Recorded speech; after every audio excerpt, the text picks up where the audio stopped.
Hello everybody, Terminus here. It's been a while since I sat here and talked to you about Spice and Wolf. It's been a while since I've watched a series. Last time we were here, last time we watched an episode was the end of a big arc in these earlier stories of Spice and Wolf. Bigger story arc that really tested the trust between Lawrence and Holo, and on both sides, but more so on Lawrence's side, right? We had a lot of insecurity that was still in there, especially when it comes to Lawrence and his commitment to Holo and his these feelings he had to kind of realize for himself, because for Holo this has been on the plate earlier, and she's realized and acknowledged that in the arc before that, even as early as episode 13. Well, for Lawrence, that was still a thing in progress, but at the same time, he did feel that base jealousy that we did see when Amani was coming around and doing his spiel and whatnot, and when there was disagreements between the two of them. On Holo's side, to a lesser degree, but also because of this whole Yoitsu business and the woman, right, the like supposed not entirely human raven woman that was giving Lawrence some of that information that he wanted and needed. And obviously there was this big emotional moment where Holo realized that maybe the town she wanted to go back to, the town that she wanted to visit, might not be there anymore, right? There's legends that told about like the town being destroyed, about like her, I don't know, I don't remember it completely, her being defeated or some sort. But they have more hints as to where that town could be at this point in time. They have some like some rumors here and there, and some tales that could point them in the right direction. And they have renewed their commitment to be traveling together, and maybe even I don't want to say like beyond that, but we do see that there is a bond beyond just bringing her to this point. So yeah, I don't remember much about the arc that's coming up. I can say that much. I know vague details like they're gonna be continuing to search for Yoitsu, right? And they have some kind of interesting, I think I have in the back of my mind, and this is also something that was in the OP. This one priestly nun-looking lady, but I don't remember anymore who she was. And yeah, I think that the next big arc I know is probably not gonna be this season. So we'll look into that and see what's gonna happen the next episode or two. I don't know when this is gonna come out on Patreon. It might come out as early as next week, and I might just upload it and be like, okay, here you go. I don't know when I'm gonna record the next episode or the next episodes. As such, it could take multiple weeks, it could take a month or whatever, but for now, this is what you get, and I do hope I can finish the series in time. In terms of like plans, I do definitely, once I've got the series finished, I think it's like 24 episodes or something along those lines, so it's only got 4 episodes left. I would definitely be doing a review of the last arc or the last 2 arcs, and I'll be telling you what I think about the series in general. We're gonna do that all, I'd say, in one video, or maybe I'll do like a review / light novel reading, and then I'll talk about it, the series in general, after that in a separate video. I don't know how I'm gonna do that yet, but either way, you're gonna get at the very least one final review of the last arc / arcs. I don't think it's gonna be multiple arcs, but maybe it is. And then we will talk a little bit about what I liked about the arc, compared maybe a little bit to like the old series that I've also seen, and to the light novels. And then we'll see where this leads in terms of like future perspectives and whatnot. But yeah, without any further ado, let's get right into it. Spice and Wolf episode 20 starts in a 3, a 2. Oh yeah, in case you haven't seen other videos on my channel lately, generally what I want to do is I'm gonna start the timer after the OP, so we can cut the OP out of the equation. It's not gonna be in the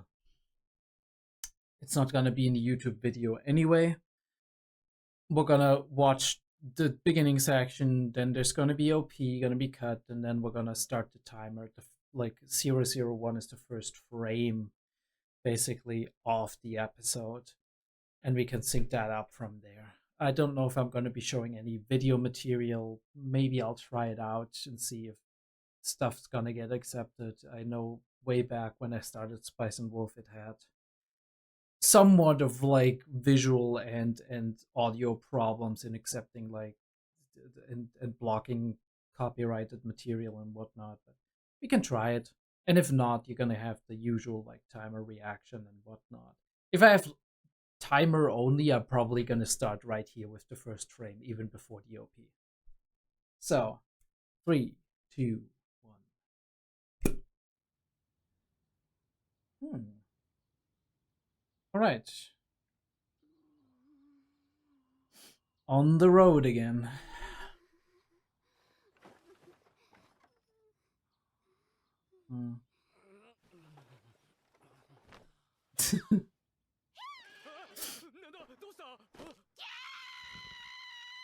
That can't be nice. Oh, right, and right into the OP. That's actually nice for my sync up stuff. Don't even have to do a lot. Either way. We have the Pyrite and the Aimer song. Aimer is a really nice artist. When it like the only Aimer songs I do know is like from the Fate series, but I love those too. Been a long time though. The watercolors are really, how do you say that? Comforting and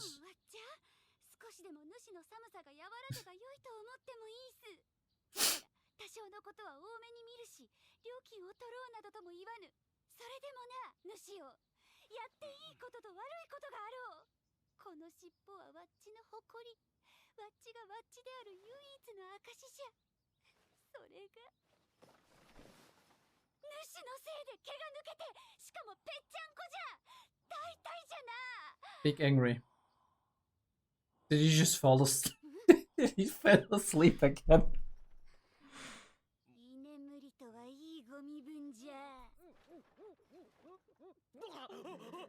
Bro is tired. He is tired.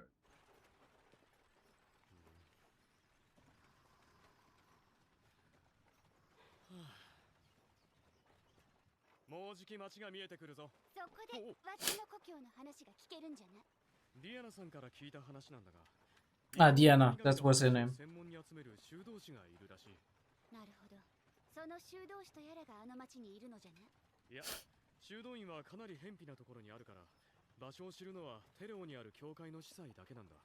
A church base.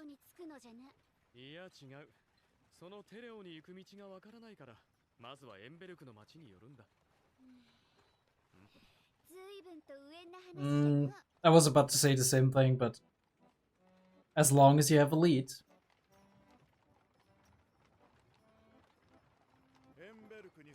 I really like the colors of the different buildings.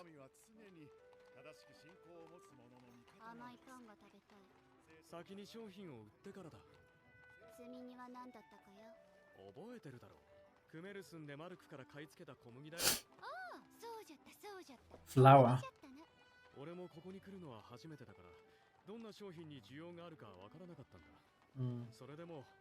So I guess flower might be a safe bet.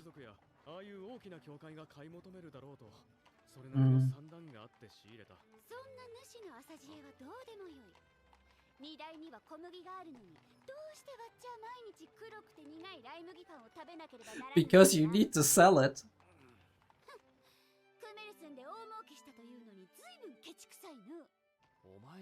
A merchant is always stingy. けじゃなく、俺の商いの旅でもあるんだぞ。たわけ、わっちゃ可愛い尻尾を主の足の下に敷かれたんじゃ。ならばわっちは主を尻に敷かねば割に合わぬ。もうライ麦パンは嫌じゃ。わっちが欲しいのは真っ白でふわふわの小麦のパンじゃ。Although it's not good for you anyway. 小麦まで手を回す余裕がないんですよ。小麦は儲かりますからね。できれば購入したいところなんですが。粉ではなくパンにして売れるのならそれが一番良いのですけどね。商人はみんなそう考えます。パン屋と喧嘩の火種になりますが。こちらのパン屋もお強いですか？強い強い。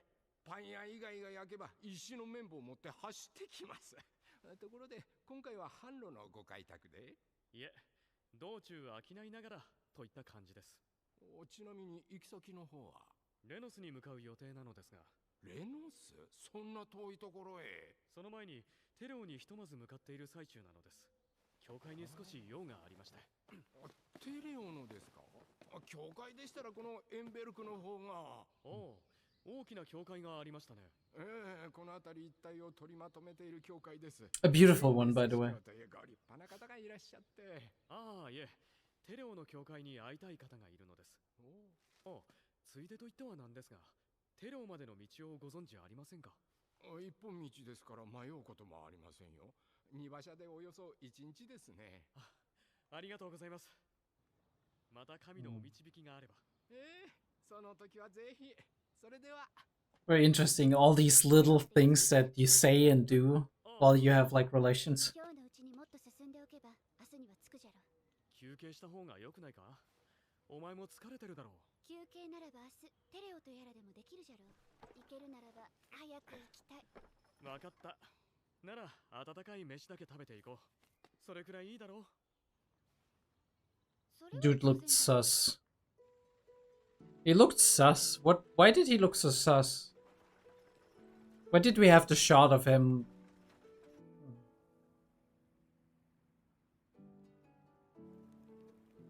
Holy shit, this is such a mood sometimes. I can't imagine how it is to travel this way, right? I mean, on the one hand, I would love to stop, but I don't want to stop on this. We'll talk about it afterwards. A watermill.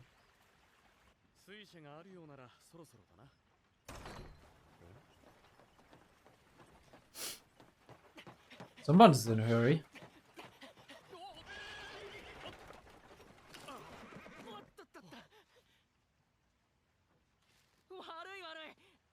旅の人だろ。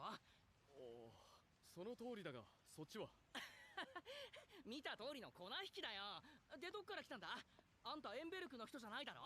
ご明察というついでに聞きたい。テレオの町まであとどのくらいかかる？テレオの町？テレオが町ならエンベルクは王国都市だ。Okay, it's so small. 知らないけどチンケな村さ。そうか。で、どのくらいかかる？もうすぐそこだよ。ここがテレオだと言ってもいいくらいだろうさ。なるほど、わかった。ありがとう。まあ、慌てることはない。だろう、旅の人。You gonna try and sell something? よと言われても。そう、あんた偉い美人そうな人連れてるね。Dude, what are you? 巡礼途中の修道女さ。修道女？何か問題でも？テレオに修道女を連れて行くのはやめた方がいい。ほう。俺たちはテレオにある教会に用があってきた。教会なんだから修道女が行ったって構わないだろう。いや、でもなんというか喧嘩をしてるんだよ。エンベルクの教会のムカつく連中とな。Okay, this is what the other guy looked this weirdly. ややこしくなるだろう。そうか。まあ注意するよ。修道女とわからない格好で訪ねる分には構わないだろう。そうしてくれると助かるよ。ただ教会に何の用なんだい？道を尋ねに来た。道を？なんだ、商売に来たわけじゃないのか。もしそうなら役に立てると思ったのに。その時は頼むよ。もういいか？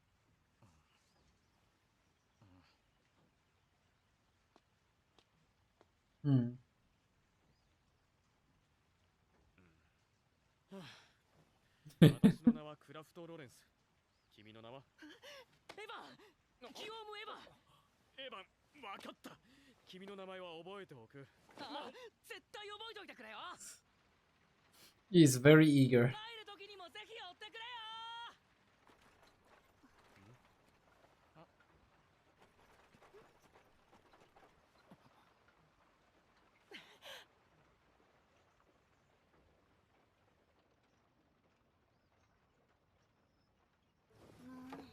わっちよりも主ばかり見ておったな。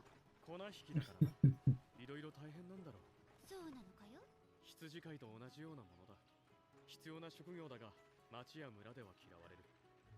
Why do they not like them? に麦が入ってるだろう。脱穀して石臼で引いたらどれくらいの量になると思う？わっちは豊作を司る神じゃったが、そんなことまでは知らぬ。仮にこれくらいの量の麦粒だとする。それを脱穀して粉にするとな、せいぜいがこのくらいだ。そんなに減ってしまうのかよ。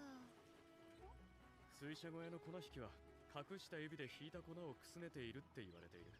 しかも水車は大抵は漁師のものだ。粉を引くたびに税金を取られるが、それを集めるのは誰か。順当に言えば粉引きじゃな。その通り、税を喜んで払う人なんていない。では一番の恨まれ役は？ The miller. なるほどな。ならあの小僧が主にばかり尻尾を振っておったのは。ああ、この村から出たくてしょうがないんだろう。粉引きは誰かがやらなければならない重要な仕事だ。けれども大抵は疑われ、嫌われ、感謝されることはない。どこかで聞いた話じゃの。 It's so sad sometimes, right? Are you doing a lot for people, but 感謝する人もいるさ。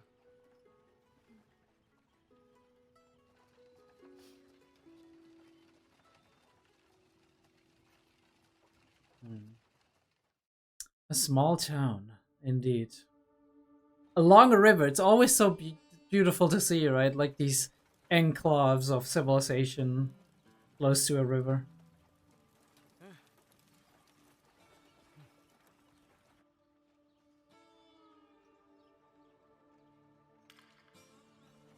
きい岩じゃな。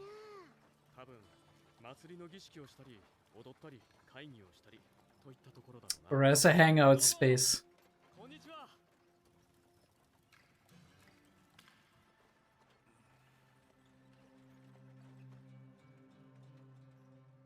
They are wary, but maybe because of the conflict with the other church, right?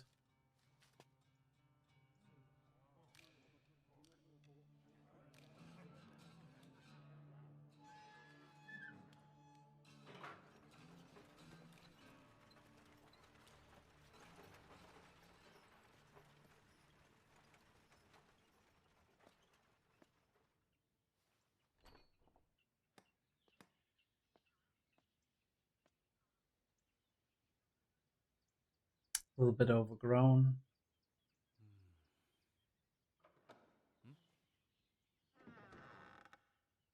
どなたですか？突然の訪問をお詫びします。私は旅の行商人でロレンスと申します。商人の方。はい、クメルスンから参りました。そちらは？ちょっとした縁から共に旅をしているものです。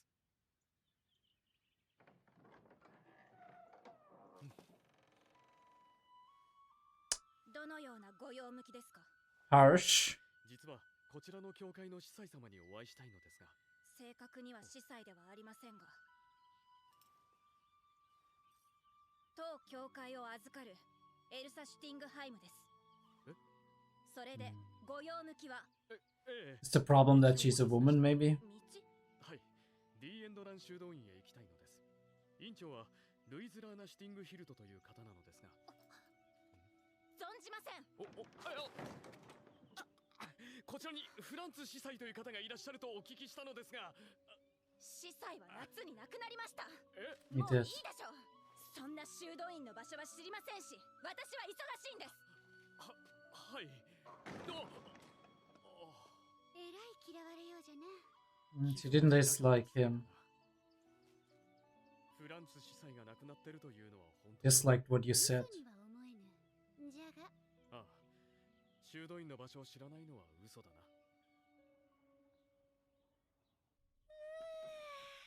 久々じゃ。狭い村だからな。騒ぎを起こすなよ。主の態度次第じゃな。少し眠い。寝てもいいかや。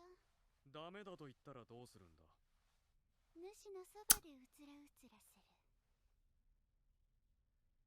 She knows what she's doing. She knows what she's fucking doing. 本当なんだろう。体調を崩す前に休んでくれるのは旅の伴侶として助かる。悪いがそうさせてもらいんす。その前にローブを脱いで、そこに脱ぎ捨ててある俺の街灯も畳んで、最後に毛布をかぶって眠っておけ。俺が帰ってくるまでに服を畳んでいなかったら晩飯の質を落とすぞ。主は優しいからそんなことせぬ。お前な、いつか痛い目見るぞ。主にできるものならな。またどこか行くのかや。ここに滞在することになりそうだからな。村長に挨拶してくる。それに修道院の場所を聞けるかもしれない。だからおとなしく寝ててくれ。土産はないけどな。構わぬ。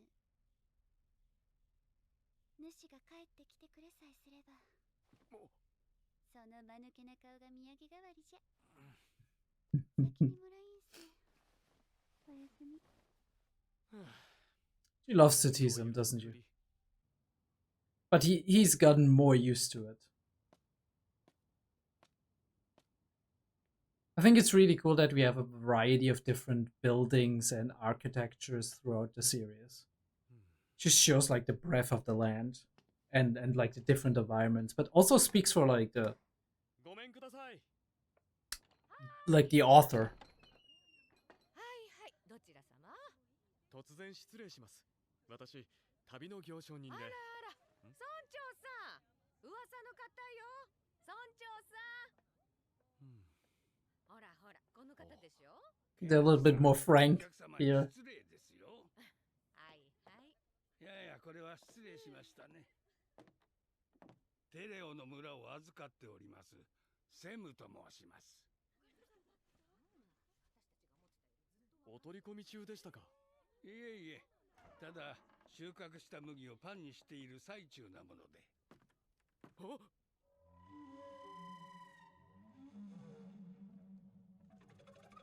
Snake? ご安心ください。生きてはおりません。剥製ですか。さて、どのようなご用件でお見えになったのでしょう。はい、第一にご挨拶に。こちらは取り扱っております小麦です。これは最近は行商人の方というと一言目には商売ですから。して第二の目的は。ええ、修道院を探しているのですが、その場所をご存知ではないかと。先ほど教会の方でもお伺いしたのですが、あいにく知らないと。さようですか。私もこの近辺には聞いたことがなく。こちらのフランツ司祭なら修道院をご存知だと聞いたのです。フランツ司祭は夏に伺いました。惜しい方を亡くしました。この村のために長年尽力してくださった方ですから。それで今はエルサさんが。はい、お若い方で驚かれたでしょう。ええ、それで村長さん、何かあったようです。収穫直後でお忙しそうですね。ろくなもてなしもできず。村長さん、これ預かってきたんだ。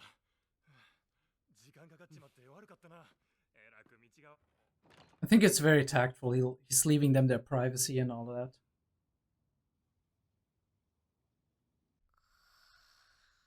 Some stuff is going on here, and Lawrence might be able to help and then get information in exchange. Oh.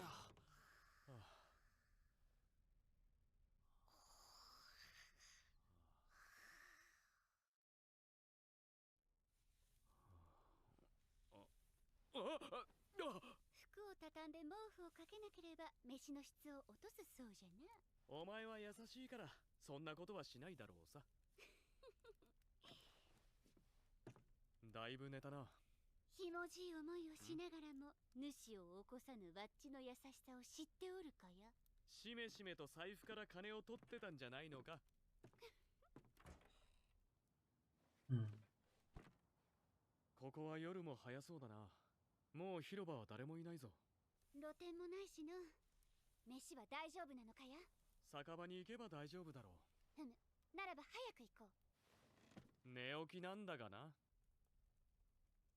わかった。わかった。 She's like, you expect me to stay hungry?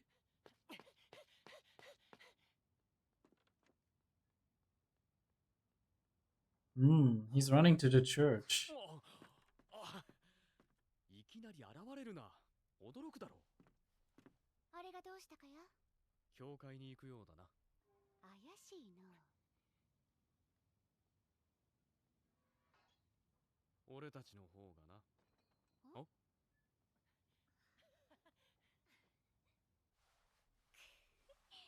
なるほどの。人の生活を覗き見していいのは神だけだ。主は気にならぬのかや？ Of course he is. そんな俗なことに興味津々だとはな。興味津々で悪いかや？褒められたことじゃないだろう。わっちゃ、何も好奇心から言っておるわけじゃありんせん。Could be useful, yeah. 強いて言えば、勉強じゃな。勉強。勉強じゃ。わっちと主が、旗から見るとどのように見えるかの。I knew this was gonna set him up. 何事も旗から見てみぬとわからぬじゃろ。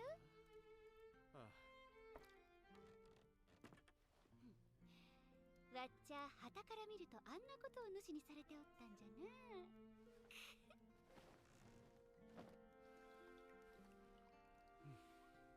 まあ、あれらに負けておるとは思わぬがの。の、主よ。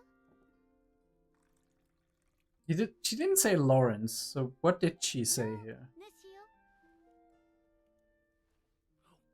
聞いておるかや？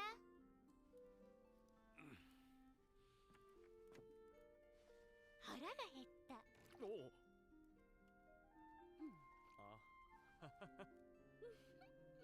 Still not able to be too forward with it. あと情報収集に出るとしよう。修道院の場所を聞かんとな。いや、次はやり方を変えてみる。Not directly. エルサもセム村長も修道院のことを知っている。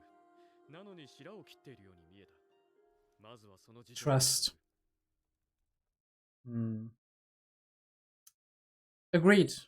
We need to approach this like a merchant's relationship, I guess, right? You need to find a way for them to trust you. Or find the information yourself, of course. I wish these like there would be lyrics for the song. I mean, I understand like little snippets like Oishi and whatnot, but and Ringo's apples, but all right. Let's talk about it. No chapters, interesting. It is what it is. Okay, so we've met some of the characters. Obviously, as always, the dynamic is great between the two of them, and I do really like the art style, although obviously the old series has something very special. Like I said, I love how we have different colors, and you do see the contrast between a city like this or a town like this, which is a little bit bigger. You have blue roofs, you have red roofs, you have like buildings which are a little bit nicer in terms of like the stone. That's I think that's sandstone that they're using here, but the archways are more like marble-esque. It's probably not marble, but you know what I mean. Like it's white. You do have that Greek-inspired structure. You have the windows with like the little bulls, not bullseye, but yeah, the little like circle glass things. That's because God always stands beside those who are properly faithful. You have like even like background dialogue like this kind of gives you this idea what the city is all about. And we were only in this town for like a couple of minutes of the episode, but we did see that it is related to the town we're gonna go to. Cool cool framing as always. We do see like a little bit right to center with the weight of the people and of like the structures that are inside of the frame, because you do have the background drop and Lawrence is on the left side is kind of a little bit of a counterweight to that. But we do have like perceived, maybe like I think even Holo is a little bit closer to the corner of the shot. No. Lawrence is closer to the corner of the shot, but we do have, it almost feels like the weight is more on this side of the screen, maybe also because of the higher building. But yeah, a lot of cool details as well with the monuments or statues in the middle of the plaza, and you do see a little bit something about what's going on in the city itself.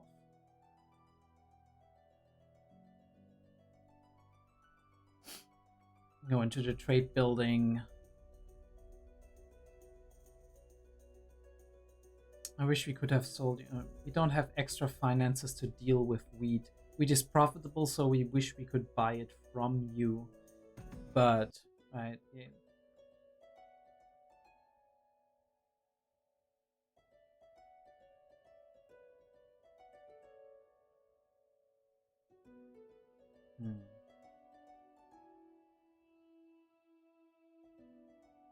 Don't have the extra finances to deal with wheat. Right, wheat flour. And they have like normal flour. So they say like, yeah, it's profitable, but we got everything we need, and it's not within our budget to buy that.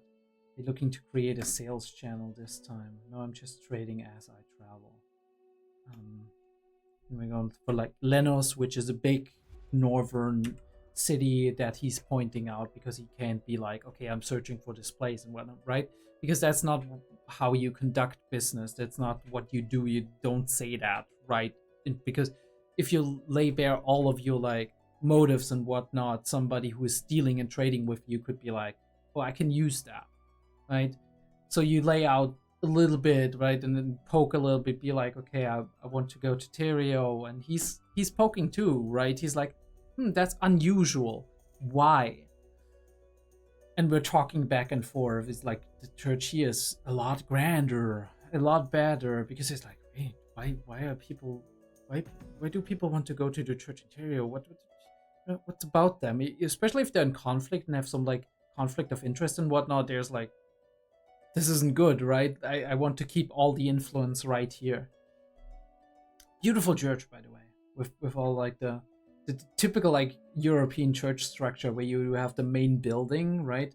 Like the big ceiling. You have one big tower where probably the clock's up there, and then you do have a side abbey where most of the time the priest and then like the staff would be doing stuff, right? Preparing stuff or having like the important stuff for the mass actually that they have to prepare every time in there, like a storage space and like also a space where they can kind of just dress in new clothes for the mass and whatnot. And then you have like the rotund round ending where you do have like the altar normally inside of that.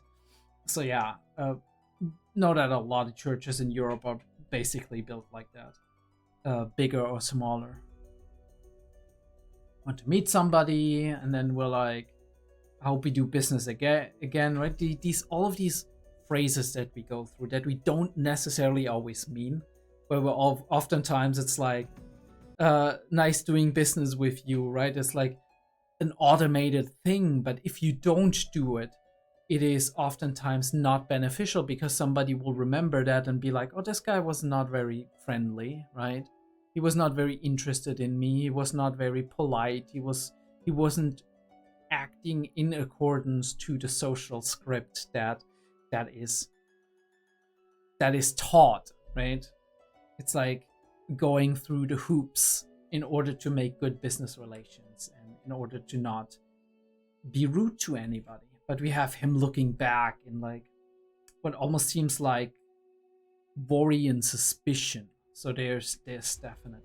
What I was gonna say during the thing, I really, really loved this section where we just have travel and them huddling around the fire. We create this cozy atmosphere, and then we switch to the day, and we have them traveling along a road with mountains in the back, and then the glistening, flowing rivers. Beautiful.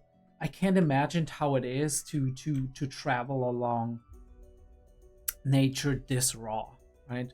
To just see these landscapes go by, and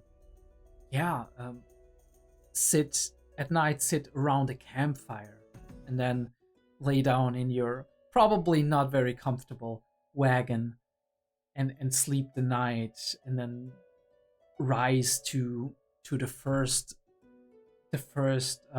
streams of light in the morning, right? The first sounds of the birds chirping, and then just go along your travels like that. Live in the moment. I think we had that moment a little bit earlier in the series, like all the way back in one of the earlier arcs, where we talked about the fact that humans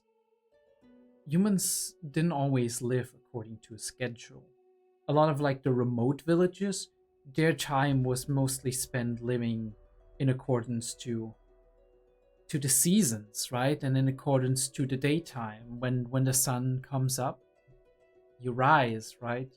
You're waking up, you're getting ready to work, you're plowing the fields, right? You're doing everything, you're tending to the animals if you're in the countryside and whatnot. You're going about your daily business.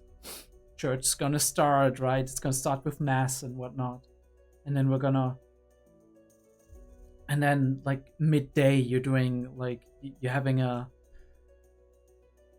kind of a break, right? Like that was used to be natural. That's where all of our like kind of ideas about like work breaks come from, where these days it's highly industrialized, right? You still have like a night shift where you could get up in like very late in the evening and then go to the night shift, and then there in the middle of the night shift there is a break, because like you've been working for a long time and you're taking a little break, and then you're doing the rest of the night shift, and then in the morning you're going home and sleeping. That's completely out of whack in comparison to what you would be doing, what you have been doing as humanity back before industrialization, before the clock was invented, or before clocks were widely used in mainstream. It was just because I can very well imagine in big cities, even during that time, you do have sun clocks, you have all this stuff, and you have dealings in the evening as well, right? There's stuff that's happening all around because you're like, gotta be efficient. But in towns, in villages, it's more, I get up, midday I take a break, right? And later on, we're doing a little bit more work when the evening is setting in and the sun is getting low. We know it's about time to go home. It's about time to settle down, to relax, to talk with family, to eat with family. And then when the light goes out, you might have a couple of candles where you're still working on some stuff or talking and staying up, and maybe having a couple of conversations, and then you just go to bed when you're tired. And that's so different from what we live today. And it's the same, right? When winter comes around and it gets dark earlier, that changes us a little bit, right? We especially like when you're on the countryside and one of your main jobs is tending to the fields, which is growing crops. You're not growing crops in winter, not that much. You're going out, you're chopping some wood in order to get keep the fires stoking and whatnot. You're living off of your reserves, basically. So winter time is less work, more condensed, and more time huddling inside, right? Taking care of one another, making sure everybody makes it through the winter and all of that. And maybe also that's what a lot of festivals came from, right? A lot of like these. What do you think? Winter times, especially, right?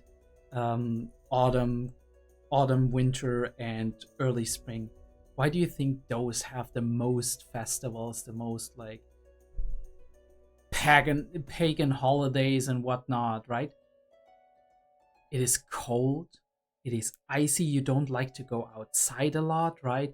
You have to kind of conserve everything. So the mere possibility to just join together and sit together at a big fire or inside a house that's nice and warm, and to have a feast, maybe, because right, it's gonna be enough food for right now. It's gonna be enough food and everybody's gonna make it through the winter. So now you're holding a feast and you're like, everybody come on, right? Because you need that happiness, you need that, right? Depression, and like there's a reason why there's seasonal depression, because like the sun is not out all that much, because it's cold as fuck, because you're right, like winter is kind of sucking the life out of you. And festivals, right, gatherings, all of these things, I feel like feasts and all of that, it kind of lightens you up, and it strengthens the sense of community, the sense of like being there for one another, which in these times is especially important. But yeah, that was such a beautiful sequence, especially also with the music and all of that. I think especially landscape shots like these are very are profiting a lot from this pastel colored way to draw everything. And we have the mill and the miller talking about this. I think, I don't remember that, but think about it. Think about how many things there are, how many jobs there are, or how many like positions, how many people there are who are doing a lot for like other people. And you don't see them, right? You don't see that. It doesn't get acknowledged, right? Maybe somebody gives a nod to it every once in a while, but it's like thankless. And sometimes there's rumors starting out of jealousy or out of superstition or out of just, right, in the sense of like, don't shoot the messenger, like he's saying here, right? The miller has to collect the taxes for the landlord, so people don't like that, right? And automatically associate that with the miller. Or, right, there's a lot of wheat, and then you get out like a tiny amount of flour, and then everybody's like, this guy, he's gotta, right, he's gotta pocket some of that. He's probably selling it to get rich, right? Or to get money or whatever. And it's like all of these rumors, because we need to find fault in things that are just sometimes things are disappointing. Sometimes reality is disappointing, right? Sometimes it's just that way, but then we have to, far too often we try to find a way to externalize that and put it onto a root cause that we could potentially eliminate, right? It's like this thing is our problem, and then it's like you take that away and suddenly it's like, wait, why are the things are not getting better? Well, shucks, dude, it's just, it wasn't a problem in the first place. You just loaded a problem onto that, and we're like, okay, this is the root cause. And sometimes it's just not. But yeah, very interesting that we have this potential relation between him and the church lady, who also seems very like wary of strangers and travelers and whatnot. Although Evan is trying to get very friendly with people. I do wonder if it's like Lauren says, that he wants to get away from here, or if it's just that he wants people to kind of have a good impression of the village itself. If that's maybe also a reason. Look at this shot. That's great. You do see that, and you do see that in a lot of European countries. When you zoom out, you find like all of these little fields, and every one of these fields where you do see like the clear, like the rectangles and the slightly round stuff that is interrupted by a couple of rows of trees here and there and woods further outside, right? You do see like this is all being used. This is all land that is being worked, right? Those are fields with wheat and whatnot, right? Yeah, I mean, and you do have the river, which is like one of the key the key aspects of early civilization, but also just like, I mean, not that early even, right? Like 600-700 years ago, when their population wasn't as thick, right? Wasn't as dense, and you do have flocks or well springs of civilization being alongside rivers, because rivers make the most fertile land. Rivers make the most, like, not only the most fertile land, but also if it's like bigger rivers. In this case, it's just a tiny river, but or even you might call it like a what you would call it, I don't know the word, you know, like a smaller version of a river. I'm sure I'm gonna think of it at some point in time, but yeah. Especially if you have a bigger river, you can even transport goods along that river, and so you have one place, one gathering of people connected to another place, another gathering of people, and you can do trade. And this is how like centers, dense centers of civilization are created, because people settle down somewhere where there's a lot of prospects, where they can do a lot of different things, right? They can grow their crops, they can transport the goods down the stream, right? They can use a water mill to grind that wheat, and later on also to create power, electricity, whatnot, right? Windmills are not as reliant on rivers, but they are also reliant on, for example, like just the right wind conditions, which are oftentimes maybe a little bit better when you're higher up. But like if you're in a valley where there's like mountains on either side, you can use those mountains as well. So there's system to it, and you see that in those times, especially. You do see it's not as far back as to not see any system to it, but it's not as close to our everyday, like to our modern times, where you don't really see a system that much anymore. It's become so complicated that you can't immediately make out patterns. Here you can. Him going through the town square and just like saying, yeah, it's probably used for festivals. Yeah, 100% it's used for festivals.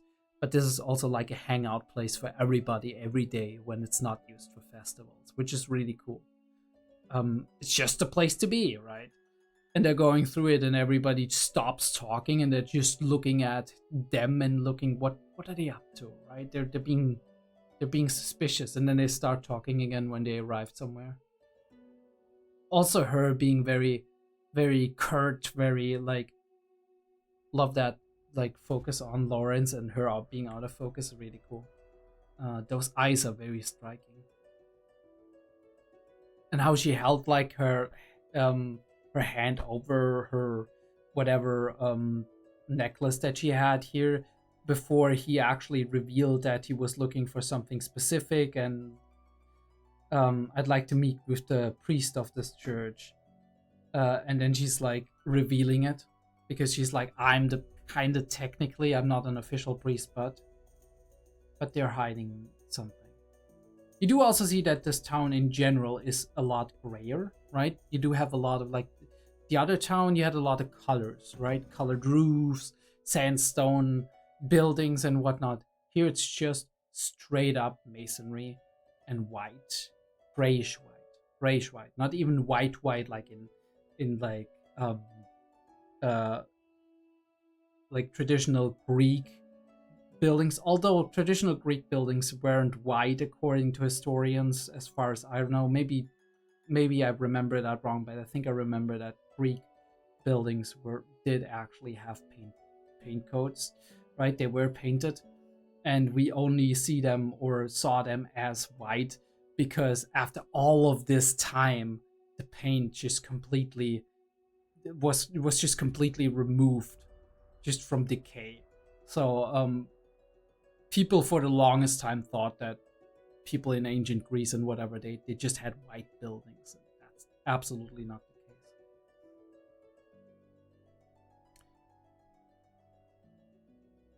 She knows what she's doing, right? Like, she has a cloak. She knows what she's fucking doing. But even later she knows what she's doing, where she's like, we have our little routine of like teasing, and he's like, you better do this, but he doesn't mean it, and she's like, what if I don't? And she doesn't mean it, right? Meeting the village chief. I didn't think one thing that struck me in all of these interactions with the village people and the village chief here is that they don't put that much into being polite. They're very direct, right?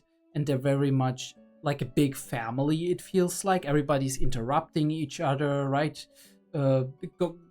Going into a room before knocking is a thing that like seems very natural in environments like these. While at the same time, I do feel like,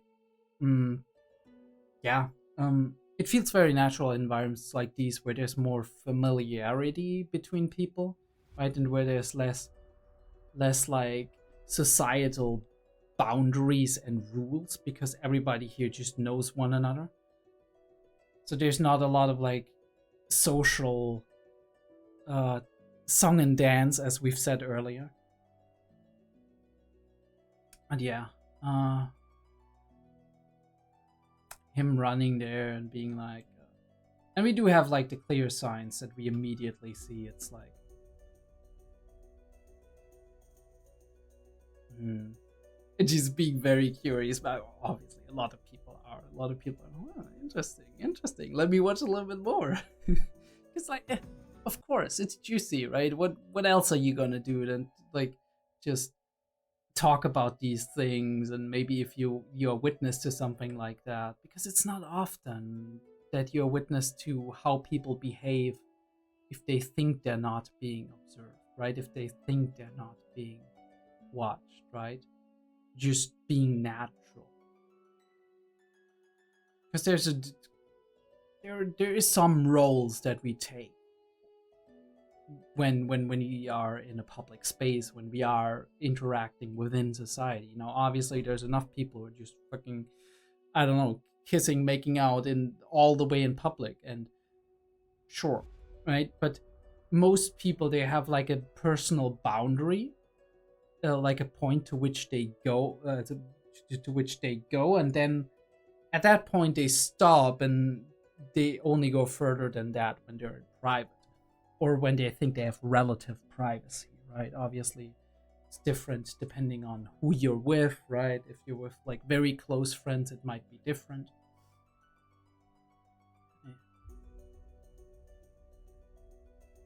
Studying, and I was like, okay, we can use this, but she's turning it around on him to make him embarrassed as always, and to tease him a little bit, and maybe also this is her way to trying to get him out of his shell slowly but steadily, right? That we are getting to the point where he's getting more and more used to that, and at some point in time he's gonna turn around and be like, I don't care, right? We can do that, right?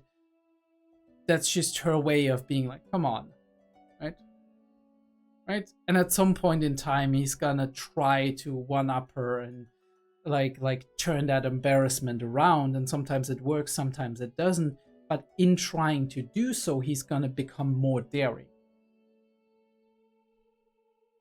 And she's also speaking, like she's also kind of voicing what both of them are probably subconsciously already thinking, right? Reconfirming that relationship in a way.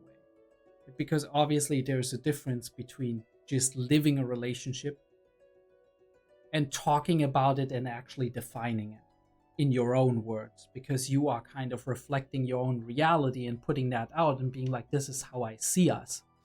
And then hopefully, right, there's the confirmation coming back of like, yeah, I see that. Like, I see us the same way. Even though they've grown so much that at this point in time, obviously, they're relatively secure with one another. There's still tiny insecurities in there, and they won't be away for like they won't be gone for years to come, probably. That's just natural, even if you have a very loving relationship with one another. All right, I'll actually be jumping into the next episode. We're gonna watch that. Maybe we're not gonna talk as long after that one. We'll see. Let's get into it. Episode 21 of Spice and Wolf. See if this town mystery gets solved this episode, or if we're actually gonna stick around here a little bit longer.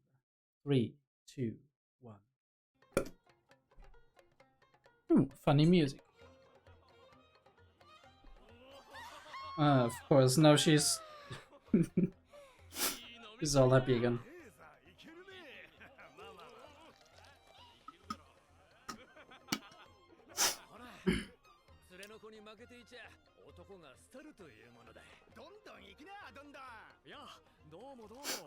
What else is somebody to do, right?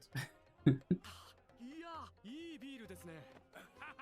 そうだろう。ここの女将、今ラネルといえば、この辺じゃ聞こえた名前だ。その腕っぷしは男3人前、食いぶちは5人前。旅の人に嘘教えるんじゃないよ。Oh, this is the one we saw in the OP. Ooh, that looks delicious. なら今のは悪口だってことだろ。この女将はな、昔一人でビールの醸造鍋を背負って旅をしてたんだよ。え、まさか。She's brewing her own beer. あれは私が今よりももっと裏若く美しい時の話さ。私はもっと西の方の海沿いの町の生まれなんだけど、そんなとこは波にさらわれる運命でさ。波？海賊のことですか？ああ、一目散に逃げ出した時持ち出したのは背中の醸造鍋と大麦の袋だけ。何を考えてたのかね。まあ、おかみも一杯。おっと、悪いね。She's been a daredevil, huh? 鍋と麦と川の水とでビールをこしらえたのさ。そこに通りがかったのが海賊退治の視察に来た伯爵様ご一行だった。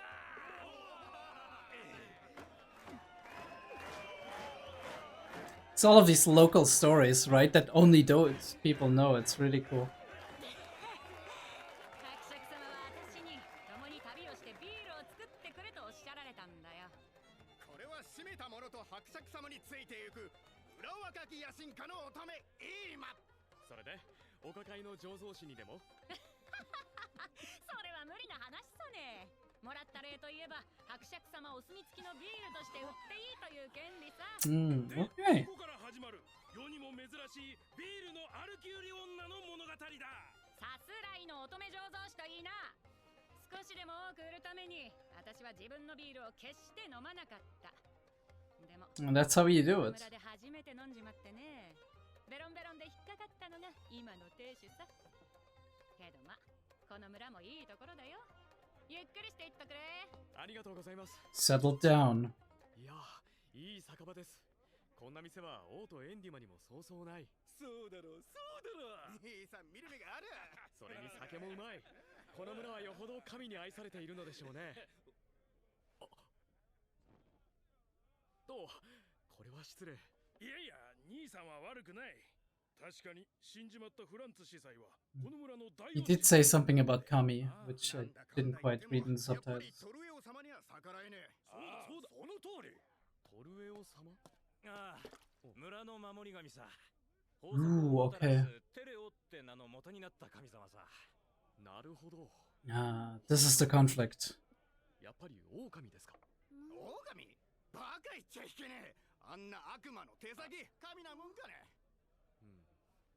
というと？トルエオ様はヘビだよ、ヘビ。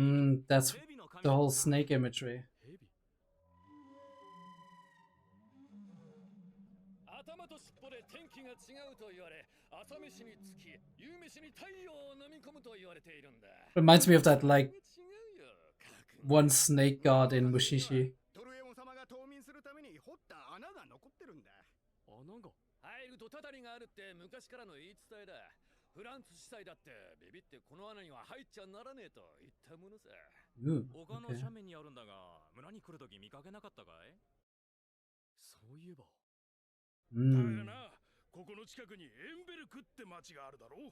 あそこのでかい教会には代々腹の立つ連中がいてな。今はメンデスってのが治めてるんだが、もともとエンベルクもうちみたいにトルエオ様の恩恵に扱ってきたのに。宣教に来た連中に言いくるめられて教会側にくら替えしやがった。Okay. そしたら人が来て道が敷かれてでかい町に。教会の力は強いですからね。そうなんだよ。で力をつけたからってこっちも回収させようとしてきてな。とはいえ村に教会を建てればそれでいいって話のはずだったんだが。Okay. 俺たちのトルエオ様を見逃す代わりに村に重税を課してきやがっ Of た。 course. 重税ですか。そこに30年だか40年前にやってきたのがフランツ司祭だ。しかし今はエルサさんが教会を治めていらっしゃいますよね。ああ、それなんだよな。旅の安全を祈っていただこうと思ったらお若い女性が司祭服を着ていらしてびっくりしましたよ。そう思うだろう。無理がありすぎる。エルサの嬢ちゃんはもう10年以上前にフランツ司祭に拾われたんだが、だからって自分も司祭だなんてなあ。あんた、遠くの国の商人さんだろ。ええ。ならこうなんだ、知り合いに名のある教会の偉い人とかいないのかい。偉い人ですか。そうそう、ガツンと一言エンベルクの連中に言えるような。ほら、旅の人に一体何を喋ってるんだい。そうだね。すまないね。けど旅の人ならわかるだろ。村には村の中の事情がある。はい。旅の人には村の料理と酒を楽しんでもらう。そして別の土地であの村は良かったと言ってもらいたいんだ。ええ、ごもっともです。I'm sure Lawrence would have liked to know a little bit more. 今日の最後の仕事だよ。と言いたいところだけれども、連れの人が潰れたみたいだね。羽目を外しすぎですね。醜態を晒す前に宿に連れて帰ります。一応は嫁入り前なので。ごちそうさん。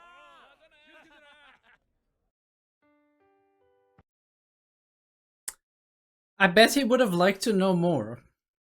But obviously, that makes sense, right? You don't want to leave a bad impression on a merchant that's going to travel to the next town. Word travels far, especially with so little people coming into the village and going out of it. Very interesting that this is another village with like a heathen tradition, right? A pagan tradition that the church wants to influence, right? Take control over, then tax. It's really hard not to suspect nefarious means when somebody comes in and is like, you better listen to us, and then it's like, you better give us money. もちろん分かってはいるが、お前高いものばかり頼んでいただろう。ケチくさいオスじゃな。じゃがそんなことより横になりたい。苦しい。おい、もうちょっとだから寝るな。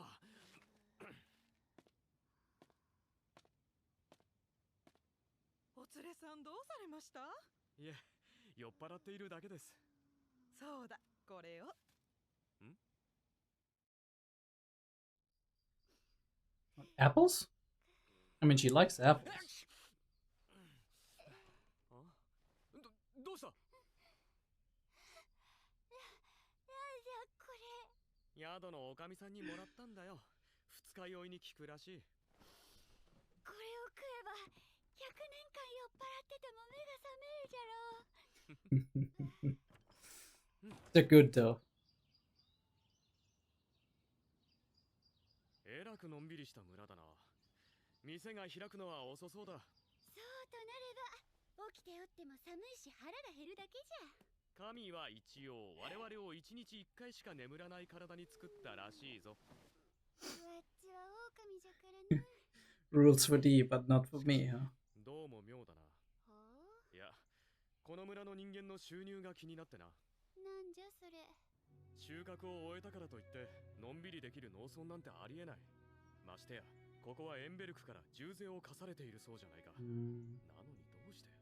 奇跡的な村なんじゃな。ここの村人は教会にあまり関心がないのに奇跡とは皮肉な話だな。It is. 皮肉？なんだ、知らないで言ったのか。何が皮肉なのかや？そうか。じゃあ教会が言うところの奇跡について教えてやろう。偉そうな物言いは気になるが聞こう。教会にとって奇跡とは特別な言葉なんだ。神によって精霊が使わされ、人の力を超えた出来事が起きることを彼らは奇跡と呼んでいる。そして奇跡を起こしたと教会から認められた者は聖人と呼ばれ、人々から崇拝される存在となる。いちいち教会が認める必要があるのかよ。嘘じゃないか。神でなく悪魔の仕業じゃないか。 If it was a trick of the devil, of course. で、具体的にはどんなのがあるんじゃ？聞いたことがあるのは、嵐を沈めたとか、病人を立ちどころに治したとか、水をブドウ酒に変えたとか。ブドウ酒？酒にだけ反応するな。とにかく人には成し得ない神の仕業としか思えない行為を教会では奇跡と言うんだよ。わっちも神と呼ばれていたんじゃが。飲み食いの量なら神がかってるな。たけ、戯れにその奇跡とやらを人間に披露したこともありんす。へえ。ま、教会の奇跡は大半が種ありだ。Yeah. お前みたいな本物と。He stayed the night. Holy shit. 今日の行く先が決まったな。例の修道院の手がかりをつかめるかもしれない。しかし、お前の故郷探しなのに、なんで俺の方が頑張っているんだ？わっちが主のそばにおったら動きづらいじゃろ。狭い村じゃ、人の目はそこかしこにある。わっちが自分で動いてもよいのなら動きんす。早く修道院に行って話を聞きたくてうずうずしておるんじゃからな。わかったよ。遅くとも昼頃には戻ってくる。Maybe she can talk to the priest lady. おはよう、ロレンスさん。おはようございます。昨日はどうも。ああ、俺らは毎日いるからまた酒場に来てくれよ。で、今日はどこへ行くんだね？麦を粉にしてもらおうかと。ああ、駒引きのところかい。粉を盗まれないように気をつけな。粉をパンにしたかったらうちに来な。美味しいのを焼いてやるから。はい、その時はぜひ。ロレンスの旦那。旦那はよしてくれ。今石臼は空いてるかな？任せてくれよ。テレオの麦は全部ここで粉にするんだからな。料金はまあ3リュートくらいかな。ずいぶん安いな。え、そうなのか？場所によってはその3倍だ。へえ、てっきり高いと思ってた。村の連中は払うの渋るのにな。どこも同じだな。ロレンスさんも粉引きやったことあるのか？いや、俺がやったことがあるのは税の徴収の代理人だ。豚一頭解体するのにいくらとか。そんなのがあるのか。肉や骨を洗えば皮が汚れるし、ゴミもたくさん出る。その処理のための税金なんだが、みんな払ってくれなくてな。最後には泣き落としまで使って払ってもらって大変だったよ。わかるな。He's really good at that, right? テレオの麦は全部ここで粉にすると言っていたが。なんだロレンさん、テレオで麦の商売をしたいのか？ま、場合によってはな。なら諦めた方がいいね。商人というのは諦めが悪い。さすがだ。でもここの麦は全部エンベルクが買い上げる決まりなんだよ。それはこの村の領主がエンベルクということかな？俺らはエンベルクと対等だ。連中は俺らの麦を買い、俺らは連中から麦以外のものを買う。しかも俺らは酒や服を買うときは税金がかからない。どうだ、すごいだな。それが事実ならすごいな。対等どころの話じゃない。普通はあの規模の町とそんな有利な関係は作れないはずだが、一体どうやって？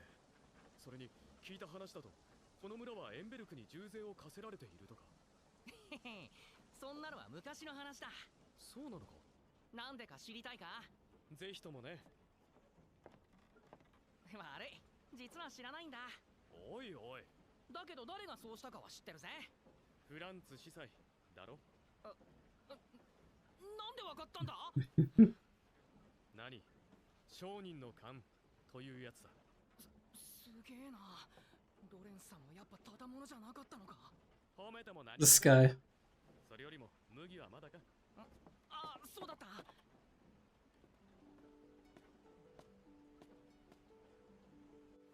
パンにするときは念入りにふるいにかけないとダメだぜ。わかった。ああ、そういえば朝見かけたんだが、エルサさんと仲がいいんだな。れてたのか。冬場はここで寝るなんて無理だろ。教会に泊めてもらってるんだ。それでちょっと。昨日行った時は邪剣にあしらわれてな。それが今朝は聖母様も各夜といった具合に穏やかで驚いたよ。エルサは気が小さいくせに短気で、そのくせ人見知りするから、初対面の人には山ネズミみたいに牙を剥くんだ。けどまあご機嫌なのは久しぶりのことだ。間が悪かったね。昨日の夜にはもうご機嫌だった。けどそういやロレンさんたちが来たなんて話はしなかったな。あいつ一日にしたくしゃみの回数まで俺に話すのに。それはきっと曲がりなりにも俺が男だからだろう。ああ、あいつはバカだな。ごちそうさまと言いたいな。でもエルサもフランツさんを敬ってて後を継ごうって頑張ってるんだぜ。俺はそれを応援してやりたいんだ。ああ、わかるよ。しかしあれ Clear stay. していたのが急に機嫌が良くなるなんてのは一体何だったんだ。He's kind of playing at that. 連れの機嫌が山の天気よりもよく変わるからだ。ロレンさんも大変だね。まったくだ。けど聞いてもしょうがないぜ。単に今までの問題が一段落ついたってだけのことだからね。Ooh, okay. それは、おっと、外の人に言うなって言われてるんだ。すまないけど。ああ、いや、なら構わない。それじゃなあ、ロレンさん。その、行商人って大変か。Alright. この世に楽な職業なんてない。けどまあ、今は楽しいよ。そっか、そうだよな。わかった。That's a good answer. ありがとう。じゃあな。That is a really good answer. Not gonna lie. 修道院に行くの諦めないか。理由は？この村は普通じゃない。危険だ。わっちの故郷探しに危険は冒せぬかや？その言い方わざとだろう。俺の予想だとな、探している修道院はあの教会じゃないかと思うんだ。俺の予想が正しいなら修道院長とはフランツ司祭だろう。 Okay. なるとエルサも村長も司祭が異教の神々の話を集めていたことは知っていたはず。その上で修道院など知らないととぼけた。次に酒場でのことを思い出すと、ここの教会は敬われていない。村の連中は蛇の神を敬っている。じゃがフランツとやらは村の恩人だとか言っておったな。そう。だとするとフランツ司祭は村のために何かをしたんだ。Yeah, but what did he do that got them on such favorable terms? 小僧はなんと？この村はエンベルクと分不相応な契約を結んでいる。だから村人はのんびり暮らしていられるわけだ。そんな契約を交わしたのがフランツ司祭らしい。For the church being built. そこで考えるべきは、この村とエンベルクの教会の仲が悪いということ。エンベルクはフランツ司祭の死とともに契約をなき者にして、Ooh, okay, okay. I didn't actually. 神を祀っている。そして異教徒の村と認定できれば、エンベルクはここに攻め入る口実ができる。だがエルサたちも対策は考えていた。昨日村長の家に知らせがあった。おそらくより大きな教会か貴族がエルサの立場を認める後ろ盾になってくれたんだろう。それまで気が気でなかったエルサはほっとした。Okay, he put two and two together. とはいえ、エンベルクがそれで手を引くとは思えない。No, they won't. 諦めないか。状況から言ってエルサも村長も異教の神々に関わるような修道院の存在はひた隠しにするはずだ。それに万が一俺たちも異端として見つかればことが大きくなる。I mean, you're too worried about these things. なあ、ホロ。また俺が何か思い違いをする前に言っておいてもらいたい。お前、異教の神々の話に何を期待している？お前の故郷を、滅ぼしたという熊について調べたいのか？それとも、故郷の仲間のことか？だとしたら、どうするんじゃ？危険な橋を渡らないでもない。ならばよい。よい。そんな大げさに構えられるほどのことじゃありせん。ほら。わっちゃ、本音としては、小娘の頬をひっぱたいて話が残っておらぬか問いただしたい。主が言ったことのために。もう一つは、単純に唯一の話を知りたいからじゃ。主だって、故郷の話となれば知りたくなろう。それはそうだが。じゃが、そのために主に危険な橋を渡ってもらうのは少し困りんす。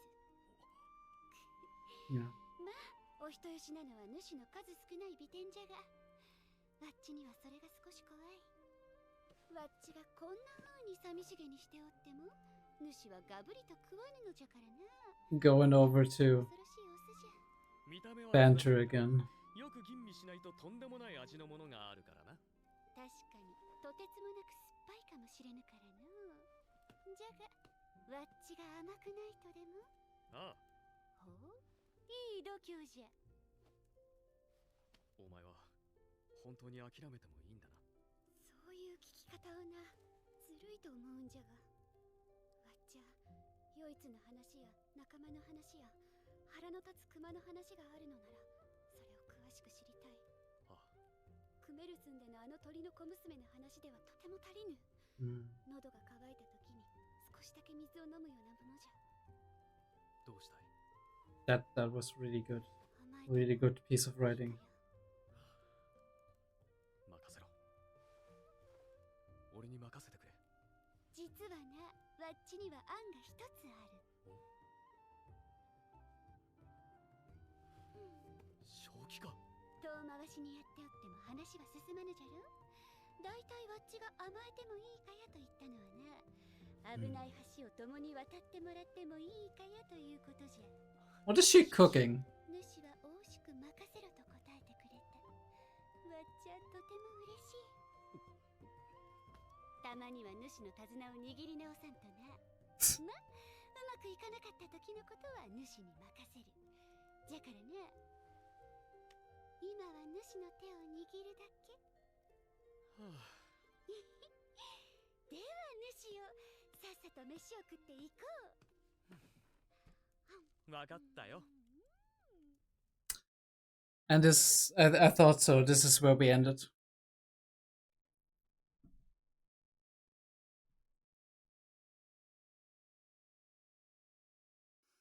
It's insane how many people are involved in projects like these at this point.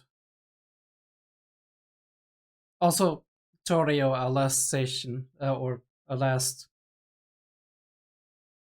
place, the last location on the trip, as of now.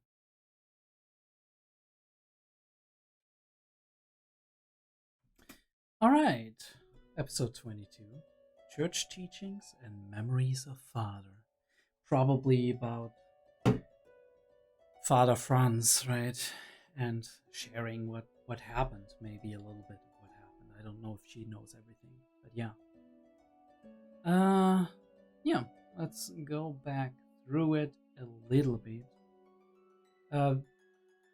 Very aptly shown this time around just how mingling with people and just having fun with them can make them very talkative, right? Especially if alcohol or other stuff is involved, right?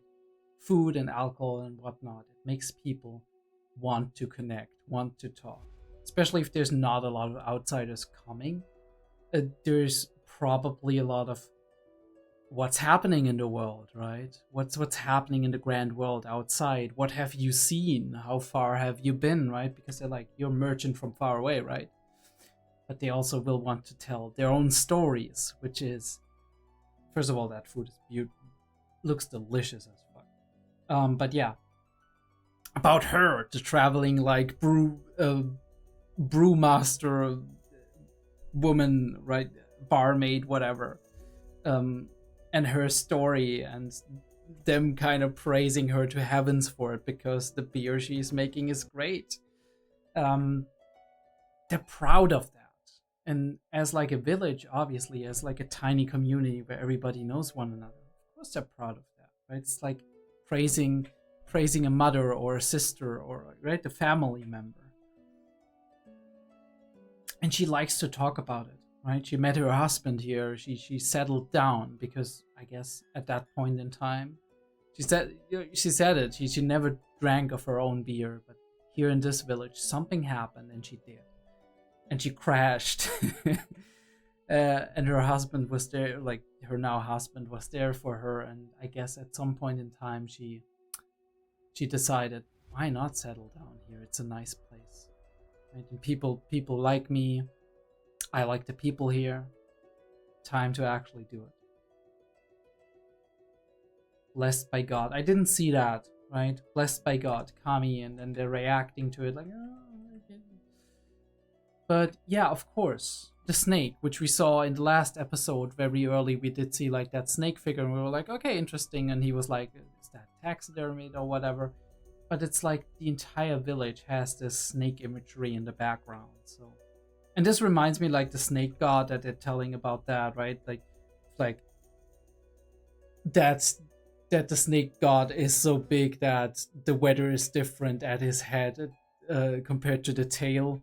And I just imagined like a giant snake where the head is at the top of the mountain and it's kind of just circling the mountain, and at the foot of the mountain the snake tail is. And I was thinking of, I think there was an episode in Mushishi where this was like one of the Mushi that actually existed there. But that was kind of, I think, a god that was not very kind to people. Although it might have been like God of the Mountain kind of deal, where if you went into the territory, there was issues. Because like human nature kind of encroaching onto nature kind of deal. But yeah. But this is like, this quickly you can get actually information out of people without doing anything, without seeming like you're prodding, just being a person who's like drinking with everybody, having fun, and then being curious. 30 or 40 years ago, Father Franz came to this village. Surprise. Elsa. I do wonder if you're like, lady named Elsa, right? Yeah, about that. When we stopped pray for safe travels, we were surprised to see a young woman, priestly robes. Anyone think the same? It's too unrealistic. What is that? That she's young or that she's a woman? Probably both, but I do assume that at that point in time there were not female priests. I know like the Protestant church actually allows female priests, but I don't think the Catholic does. So it makes sense that probably this is like modeled more according to like the Catholic Church, including the taxes and the corruption and whatnot. And they're like, can somebody shut up the church? Right? Because they're obviously not looking kindly to a place that might have a church in name but is secretly worshipping something else and not adhering to the church and not liking to pay taxes and having an unequal contract, as we find out later, right? All of this stuff that was settled a long time ago. I don't know why it was settled, and I don't know how it was settled by Father Franz. We're probably going to get that in episode 22.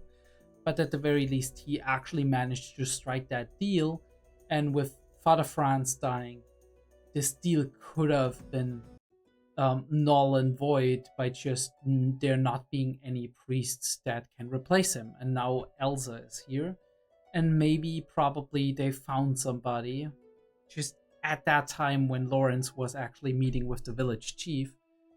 They found somebody who could possibly vet Elsa and be like, okay, it's okay for you to be a priest here. So I guess it's not unheard of for a young woman to be a priest. It's just like very rare and unusual, right? But she's like, don't tell traveling merchants all that stuff, because obviously normally, right, the traveling merchant comes in and they're telling all that crazy shit. It's like, he's gonna tell the next village, and in the next village it's gonna be a very curious thing, because obviously they're also very hungry for stories around like everything else, and they're like, the village next to it, and then a traveling merchant comes through again, or a traveler or whatever, and they tell them that over a beer, and then they come back and like report that to the people in Airbrush, and Airbrush is like, oh, now we can declare them heathens, let's fucking go. It is like, you need to be careful with that, but obviously they're impressed and everything. Like he's laying down the big money, they're like, Holy shit. Because they want simple life, right? How are they called? Those like, there's like, we call them Granatapfel, but I don't know what the English name for those are. Oh yeah, that's right. Pomegranate. Exactly. Pomegranate. Funny that the granite is the same, right? We have granat, but that we actually call it granite apple, and you call it pomegranate. I don't know what the pom is coming. It's probably some Latin stuff, but yeah, it is sour. Although I like oranges, grapefruit, and stuff like that more than in terms of like sour stuff. That's really good. Hangover. Never tried that. Might have to try that sometime. Although I don't drink alcohol normally, so there's that. I mean, I've done it on Christmas, around Christmas, where I've been visiting somebody, and we did like that. Somebody has a whiskey collection, and we actually did some very, very light whiskey tasting, not like extensive or anything. We just tried 2 whiskeys, and it was pretty interesting. Probably the first time I drank alcohol. I don't know, 8 years or something like that. I don't keep track. Like, it's not something I do actively. I'm not like a recovering alcoholic or something. I'm just like not that interested in drinking alcohol. They say God made us bodies that only need to sleep once a day. That is absolutely false. That is absolutely false. I can definitely sleep more than once a day. Oftentimes. Not always. Sometimes you're like you're laying down at night and it's like you can't sleep at all. It's like, what the fuck, dude? I literally didn't sleep the last like 18 hours, and before that I slept like 4 hours. Why can't I not sleep today? But aside from these days, often, most of the time, it's just like, yeah, I could sleep more than one time a day. Not because I'm actively tired, because sometimes these days where it's just like, you know what? I could just sleep the entire day. You could just like wake up, you eat something, you're like doing a little bit something, and like, I could sleep again, actually. Yeah, and he's wondering how they make money because he has a very good idea about how these things work, right? I was saying earlier, like in winter they don't do much, but he's like, the harvest may be over, but farming villages don't have time to rest like this. On top of that, this will should be on the heavy taxes. So I do assume they're making money through different means as well, in addition to farming. I do wonder what that was back in the day. If one of you knows, do let me know. Would be very interesting for me. But M.Sc is, yeah, we have that like the trade deal and whatnot. I do love this shot. Holo out of focus, Lawrence in focus, dark environment, but we see the bedpost. Gaze through the window, see the mountains, see the church, see the sky, even see the tree line of like the other in another house in front of the church. That is like depth. That is depth in a shot, and really great. And then we zoom in and we see the church as he's talking about the church and the miracles, which is like, right? And we even like put him out of focus and like the tower of the church in focus. And we talk about miracles and how funnel, like, obviously miracles are only those that are approved of the church, and the church only approves of miracles that are probably beneficial to them, right? He says there's always a trick, or there's most of the time there's a trick to them, but what I'm gonna say is like most of the time it's like just them trying to check if they can profit from the miracle and can claim it for themselves. And if they can't, if this is something that's kind of contradicting what they want to teach, then it's obviously it has to be fake, right? I love this shot so much. It's kind of little bit derpy, but I love this shot so much where she's like, you know, I was also called a god. Like, look at me. It's kind of derpy, but it fits. It's like funny.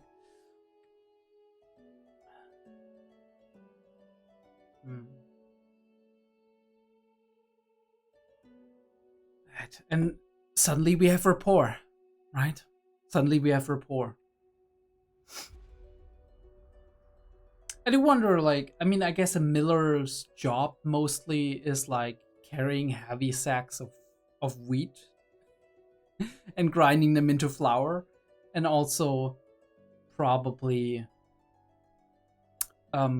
maintenance on the mill itself, right? Because everything else is the warder's job. It's like not, he doesn't need to get physical. Maybe he needs to get physical when he's starting the mill, but I wouldn't think so, right? Like the mill is like the water wheel is going, and then if you want it off, you're just disconnecting the piece that's like the handle that's connecting it, and if you want it on, you're just putting it in, basically, so that the gears work in unison. I've seen a mill before in like I think very early childhood when we were like visiting like an old mill.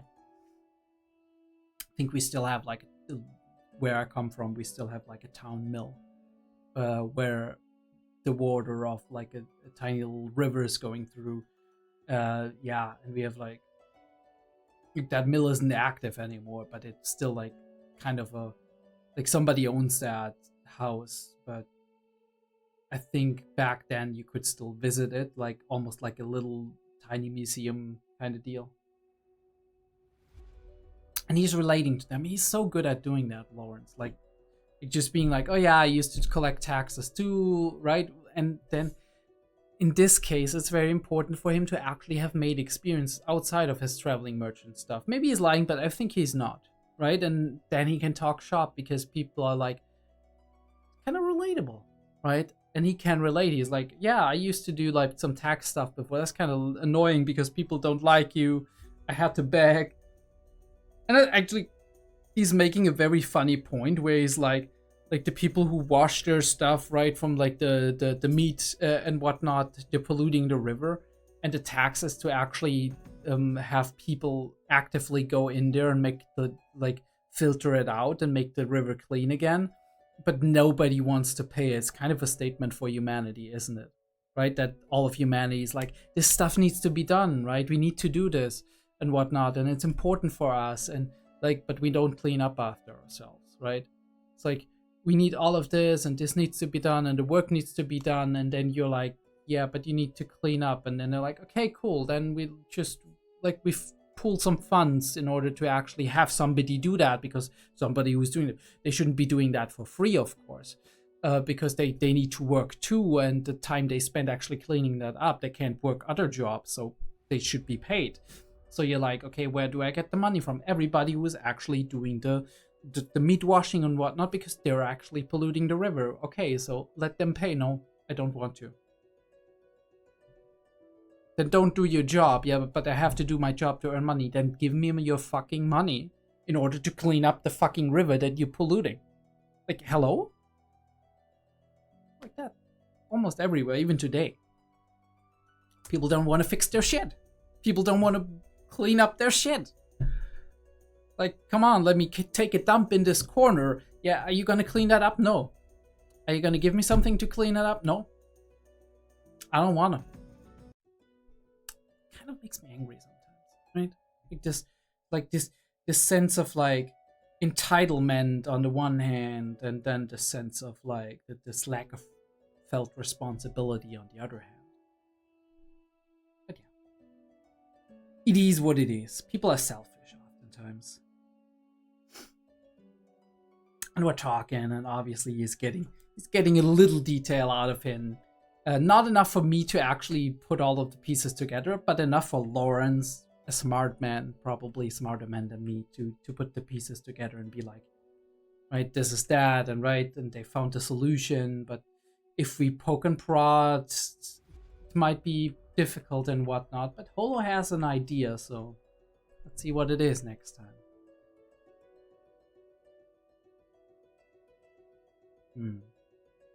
Yeah. And this is very important to him. But it's very interesting how they're going from this very serious emotional talk into like because she's like taking a sacrifice for him here, where she's like, you know what, I don't want to put that on you, that you have to do, like, be risky in that sense. And then she's like, well, you're actually pretty good natured, and I like that about you. And then we're going into banter mode, because she wants to cheer him up, because he feels bad about not actually doing that, because he feels bad about her taking her own needs back in order, like, because she's considering both of their status and the danger it could impose, right? But that's what makes a good relationship, right? We give and take, we find compromises, we're there for each other, and we also just kind of maybe sometimes take a step back from our own needs and from our own, like, from our own wants, from our own emotional needs as well, in order to give our partner, or give us as a unit, a chance, right? Get us in a better situation, or leave us out of a bad situation.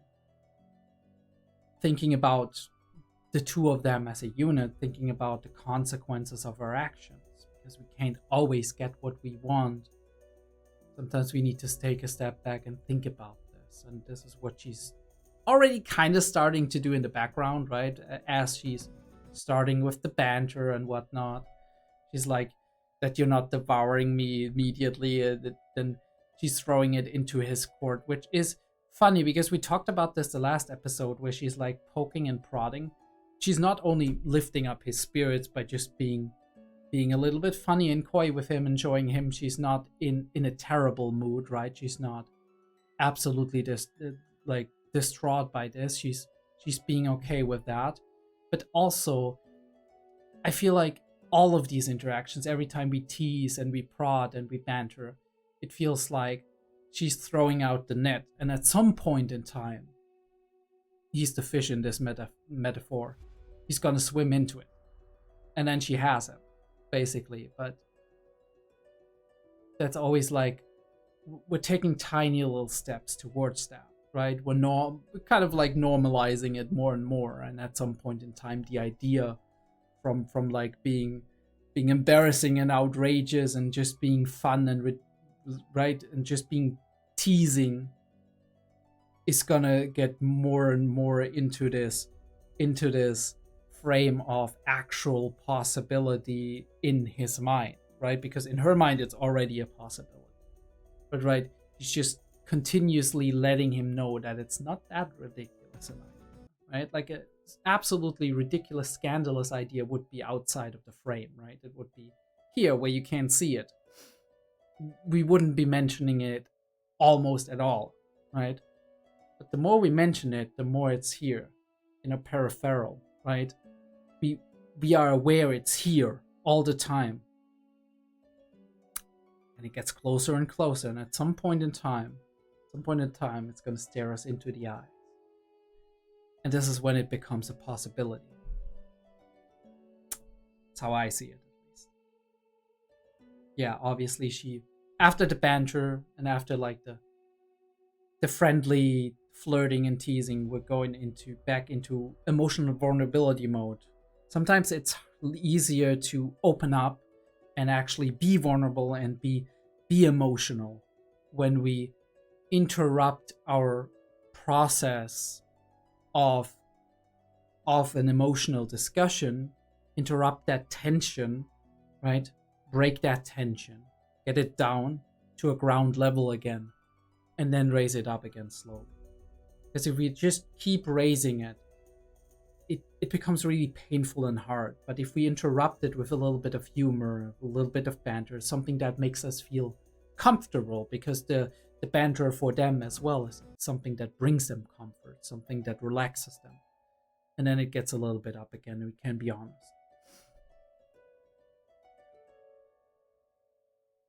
And we can be emotional, can get ourselves, regulate ourselves on an emotional level. Right. Very interesting that she's like, I have an idea. I don't know what idea she has. But she says something, he's like, are you serious? Something daring, probably. Either way. We're gonna find out next time. Alright, that was Spice and Wolf. 2 episodes. Pretty proud of myself that I actually did that. I'll see you next time. For probably 22, 23, and I don't know, maybe 22, and then we're gonna do 23 and 24. I don't want to overpromise, but see you for the rest of all of that. See you soon.